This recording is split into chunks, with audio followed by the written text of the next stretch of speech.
Weather looks pretty ideal out there, just classic fall conditions.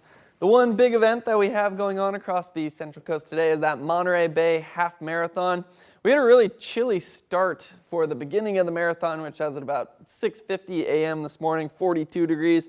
This afternoon, though, we'll be warming up into the mid-50s with some sunshine out there, and then winds will remain calm. Looking at Santa Cruz Beach Boardwalk, you can actually see how calm those winds are. Very glassy water right there. Mostly sunny skies. Should be a nice day to go to the beach, although I will mention that with that sunshine and the calm winds, you might be tempted to go in the water, but we do have a beach hazard statement in place.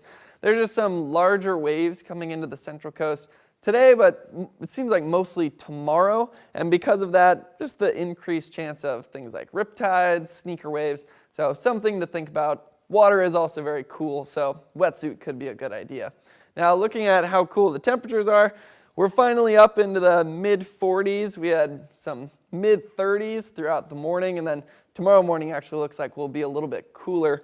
But right now, we're actually warmer than we were at this time yesterday, by about 5 to even 8 degrees in some cases. This afternoon, we should be still seeing this warming trend, not as extreme as it is right now. By this afternoon, likely about 1 to 3 degrees warmer. That's the case on the forecast highs across the state. Almost everywhere in those mid-50s to low 60s. Key number that kind of sticks out to me is that 37 for Lake Tahoe. The reason that's great is with that last storm, we picked up multiple feet of snow, and then it's been below average temperatures up there since then. So that's allowed a lot of that snow to just stay intact. Great news for the skiers and snowboarders out there. And I believe we did run a story that said the resorts are now opening earlier than they did last year, which is great to see. And it does look like those cooler temperatures will be going away for California, but not by that much. So as this ridge builds in throughout much of next week, it's going to steadily warm us up, but it's really just going to get us back to where you would expect us to be this time of the year, not anything above average. And then in the long range forecast, 6 to 10 days out, looks like we're actually going to trend right back to that cool pattern. Now the pattern that's over us right now though, there's that low that was spinning over Northern California, brought a little rain to NorCal, 1 to 3 inches of snow to the Sierra.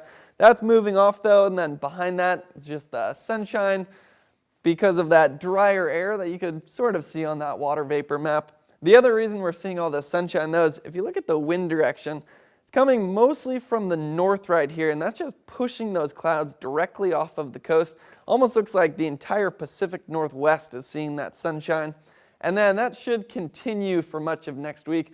Not really seeing any rainfall chances for us moving forward, but we already picked up some pretty good rain, so we could just enjoy all this sunshine while we have it. The forecast highs today, about 1 to 3 degrees warmer than we were yesterday. Tonight though, looks like we'll be cooler, with some cities actually getting down into the low 30s. You can see that 32 for King City right there, 35 for Soledad. So probably a good idea to cover up those plants. Some areas of frost are possible tonight. There's that slight warming trend I was talking about. It's not too much, but will at least be warmer in the afternoons, and that'll be kind of needed because it will definitely still be cool overnight.